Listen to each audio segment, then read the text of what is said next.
चीनी बुबागारा वीर विक्रम किशोर माणिक्य बहादुर देवबर्मनी टीनी तंग महाराजा वीर विक्रम एयरपोर्टे जे unveiling of bronze statue of Maharaja Bir Bikram Kishore Manikya बहादुरेर जे अनुष्ठान সেই অনুষ্ঠানে আমাদের মাঝে উপস্থিত আছেন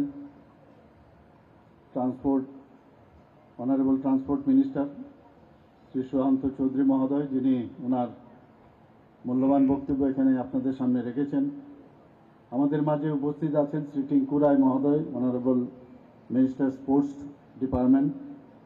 তাছাড়া উপস্থিত আছেন doctor P K. Chakraborty, secretary ICA department, এবং Shri U K. Chakma, secretary transport ডিপার্টমেন্টে, এবং শ্রী কে.সি. মিশ্রা মহোদয়, যিনি ডাইরেক্টর এমবিবি এয়ারপোর্টের। উনি ওনার স্বাগত ভাষণ এখানে বিস্তারিতভাবে এখানে আলোচনা রেখেছেন।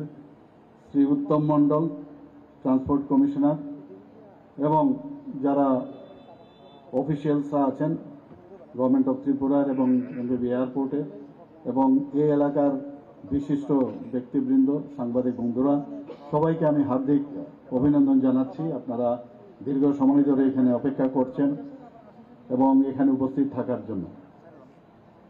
এখানে বিস্তারিত আলোচনা হয়েছে।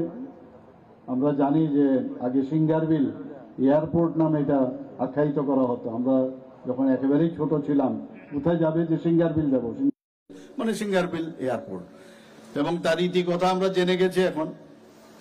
এবং তখন খুব ছোট আকারের এখানে এয়ারপোর্ট ছিল। এক এক সময় ভাবি যে মাণিক্য ডাইনেস্টি ত্রিপুরার যেভাবে ওনারা কাজ করে গেছেন ত্রিপুরার উন্নয়নের লক্ষ্যে, আগে কিন্তু তাদেরকে সেইভাবে তাদেরকে স্বীকৃতি দেওয়া হয়নি। কিন্তু আমাদের সরকার যখন 2018-তে এবং মাননীয় প্রধানমন্ত্রী যখন 2014-তে প্রধানমন্ত্রী হিসাবে উনি দায়িত্বভার নিলেন, তারপর থেকে কিন্তু দেখা গেছে, এবং সেটা শুধু দেখা না, বাস্তবেও আমরা দেখেছি, বাস্তবেও সেটা পরিলক্ষিত হয়েছে যে ওনাদেরকে আমরা সম্মান আমরা দিতে পেরেছি। এখানে সেই সিঙ্গারবিল এয়ারপোর্ট ধীরে ধীরে যে এয়ারপোর্টের যে প্রগ্রেস আমাদের চোখের সামনে আমরা দেখতে পেয়েছি। এখানে অনেকের দাবি উঠছিল যে মাননীয় প্রধানমন্ত্রীজি যখন মহারাজা বীর বিক্রম কিশোর মাণিক্য বাহাদুরের নামে এই এয়ারপোর্ট, যে পুরনো যে এয়ারপোর্ট, সেটা উনার নামে যখন উৎসর্গ করলেন, এবং পরবর্তী সময়ে যখন এই এয়ারপোর্ট উনার হাত ধরে উদ্ঘাটন হলো, তখন অনেক জায়গা থেকে দাবি এসেছিল যে ওখানে তো মর্মমূর্তি আছে, এখানে কেন মর্মমূর্তি নেই। তো এই নিয়ে অনেক কর্নার থেকে আমাদের উপর চাপ আসছিল।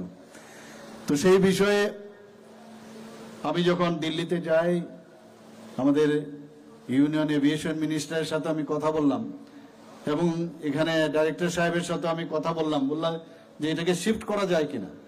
তো বললো এটা তো যেহেতু এটা ফাইবার গ্লাসের তৈরি, তো সেটা করতে গেলে এটা ভেঙে যাওয়ার চান্স আছে।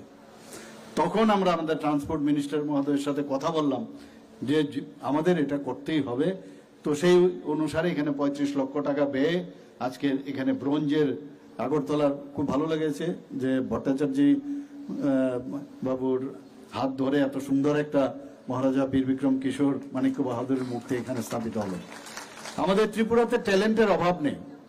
আমরা দেখেছি আগে এরকমও দেখতাম, আবার অনেকে আছে কিছু একটা বানাতে গিয়ে আবার অন্য কিছু বানিয়ে ফেলেছে, তারও ইতিহাস আমরা জানি। কিন্তু এখানে আমি বলবো যে সত্যিকারের অর্থে মহারাজা বীর বিক্রম কিশোর মাণিক্য বাহাদুরেরই উনি ঠিকভাবে মূর্তিটা বানিয়েছে। আসলে মাইন্ডসেটের উপর অনেক সময় ডিপেন্ড করে। তো সেই মাইন্ডসেট আমরা ঠিকভাবে পরিচালিত করবো কিনা, দিস ইজ ভেরি ইম্পর্টেন্ট। আমরা আগামী দিনের যারা প্রজন্ম যারা আছেন তাদের আমরা সুস্থ মানসিকতার বিকাশ আমরা দিতে চাই, এবং ত্রিপুরা সরকার চায় যে আমাদের ত্রিপুরার থেকে যারা নেক্সট জেনারেশন, যাদের হাতে আমরা আমাদের বেতনটা দিয়ে যাব, একটা সুন্দর একটা পরিবেশে যেন ওদের মানসিকতা গড়ে ওঠে। আমরা স্পোর্টসই হোক, আজকে আমাদের এগ্রিকালচারেই হোক, ট্রান্সপোর্টের কথাই হোক, আমরা সমস্ত ডিপার্টমেন্টে, এগ্রিকালচারে হোক, সব দিকে আমরা কিন্তু মানে সর্বাঙ্গীন বিকাশের একটা আমরা চেষ্টা করছি। আমরা যখন আজ থেকে 70 দশকে আমরা ভাবতে পারিনি যে ত্রিপুরার airport would be the one of the best airport in northeastern region, even it may be more among other states. আমাদের গর্ব হয় এখান থেকে যখন বাইরের থেকে আসে, প্রথমেই মানে বলে না face is the index of mind, যখন বাইরের থেকে লোক আসে আমাদের সাথে কথা বলে এত সুন্দর আপনাদের এয়ারপোর্ট, তা আমাদের গর্বে বুক ভরে যায় যে মাননীয় প্রধানমন্ত্রীজির কারণে কি না করছেন উনি। অ্যাক্ট ইস্ট পলিসি, যেটা আমাদের মাননীয় মন্ত্রী মহোদয় বললেন, যে অ্যাক্ট ইস্ট পলিসি না শুধু, যে আজকে কমিউনিকেশনের দিক দিয়ে আমরা কোন জায়গায় চলে গেছি। মানে ত্রিপুরার থেকে বলা হচ্ছে 30 থেকে 32টার মতো ফ্লাইট এখান থেকে যাচ্ছে, 4000-এর মতো মানে প্যাসেঞ্জার আসা যাওয়া করছে, সেটা কোনোদিন আমরা ভাবতে পারিনি। তো এত আমরা কিন্তু সব দিক দিয়ে এখন ভারতবর্ষের যে মানচিত্রে ত্রিপুরা, আগে অনেকে বাইরে গেলে আমাদের ত্রিপুরা কোথায় সেটা বলতে হতো, যে ত্রিপুরাটা আসামের মধ্যে না কোথায়। তো এখন ত্রিপুরার মানে ত্রিপুরার চেহারা কিন্তু ভারতবর্ষের মানচিত্রে উজ্জ্বল নক্ষত্রের মতো আমি বলবো যে সেটা কিন্তু জ্বলছে, এবং সেটা একমাত্র সম্ভব হচ্ছে আমাদের যিনি অভিভাবক, এবং শুধু ভারতবর্ষের না সারা মানে পৃথিবীর মধ্যে এখন যাকে মানে শ্রেষ্ঠ নেতা হিসেবে মানেন ভারতের প্রধানমন্ত্রী মাননীয় প্রধান নরেন্দ্র মোদীজির জন্য। আজকে এখানে আমি একটা জিনিস বলবো যে এখানে ইন্টারন্যাশনাল এয়ারপোর্ট এ নিয়ে আমরা বারবার কথা বলছি যে অতি সত্বর যেন এটা শুরু হয়, এবং এর জন্য ইমিগ্রেশনের জন্য যা যা দরকার মানে পুলিশিং ব্যবস্থা থেকে অন্যান্য যা যা আছে আমাদের ত্রিপুরা সরকারের কাছে চাওয়া হয়েছে।